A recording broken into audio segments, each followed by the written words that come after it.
In the fall of 1989, a strange occurrence took place in a little cozy suburb just outside of Cincinnati, Ohio, involving dog owners. This went on to become known as the Walkers Club incident, and although we only have 2 points of data about it, it's theorized that it affected at least 10 people.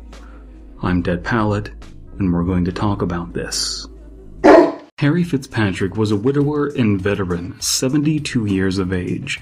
He held a Purple Heart, had a successful career as a banker, had 2 happy children, and most impressively, an enduring marriage to his wife Janine. Retired with his 2 children moved out of state and his wife passing on, Mr. Fitzpatrick had a very small social circle to keep him company. Only his part-time caretaker, Haley, the young sports fans down the street at the local pub, and his black Labrador retriever, named Danny Boy. Likewise, the only exercise Fitzpatrick got were walks to the pub with his dog, who was always welcome at the bar, and when Danny Boy needed a late-night bathroom trip.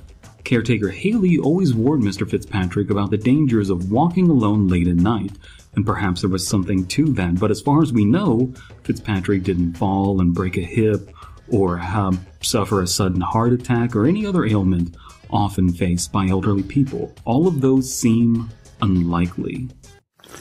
On the bleak, cold, and rainy morning of November 20th, at approximately 7:40 a.m., Haley used her key to get into Mr. Fitzpatrick's house to find Danny Boy distraught and by himself. Danny's dog food bowl was full and on the counter as Mr. Fitzpatrick would lower the food to him post-walk. Danny also still had his collar on with his ID tags, a strange sight, as he only wore his collar to be leashed. Harry Fitzpatrick was labeled missing, and to this day his disappearance is unsolved. Theories immediately following his disappearance involved him committing suicide due to grief over losing his wife. Yet, he was a staunch, lifelong Catholic that opposed suicide, and according to Haley, as well as fellow regulars to McDougal's, the bar that he attended, Harry was dealing with the loss as well as could be expected, with a slight increase in alcohol consumption. Indeed, it had been 2 years since he lost his dear wife, and he had long moved on from the denial stage at the diagnosis of her cancer to accepting it months after her passing. The consensus at the bar was murder, but the alleged culprits ranged from IRA members Fitzpatrick angered in some way to regulars of the rival German-themed bar. Both are unlikely, as there's no proof that he had contact with the IRA, the Irish Republic Army, whatsoever, and the rival bar was only a rival in business, it being owned by an American of French and Italian origin. Danny Boy was adopted by the owner of McDougal's and lived out the rest of his life there. The case of Connor Radcliffe is even more curious. Connor was married to his wife Francine just 5 months before going missing in the early morning of December 6th, 1989.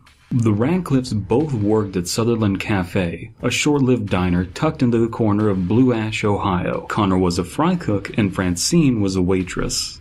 The Radcliffes were no strangers to odd hours, and as a result, they would regularly take Rosie, their Doberman, out for late-night, early-morning walks. Rosie, named after the baseball legend Pete Rose, woke up the couple by clawing at their bedroom door. Connor got up and took Rosie outside for a quick walk. Francine reported to the authorities that she heard the front door open and close again with Rosie sniffing around, the sound of her puppy claws excitedly clattering on the linoleum floor. She waited for Connor to return to bed for 2 more hours of sleep before work, but this never happened. Rosie was let back into the house with her collar on and no leash. Francine wasted no time calling the police, worried that something was wrong. Something was wrong, and Connor is an unsolved mystery to this day. When asked, fellow co-workers at the Sutherland Cafe explained that they were the ideal young couple that never fought. Your typical spousal suspicions of foul play were quickly dispersed due to the connections being drawn between the Connor Radcliffe case and the Harry Fitzpatrick case. This all culminated in the morning of December 14th, when passers-by to the "Welcome to Blue Ash" sign noticed a pile of dog leashes, 10 to be exact. Different colors, some old, some new, all featuring characteristics of different owners and different dogs.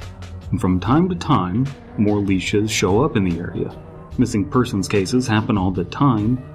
It's unclear whether or not the leashes are put there as a prank or whether they are connected to some real-life missing persons case. But from time to time, authorities do catch wind of people joining the Walkers Club. And when they do, they set expectations and hopes in any and all loved ones as low as possible.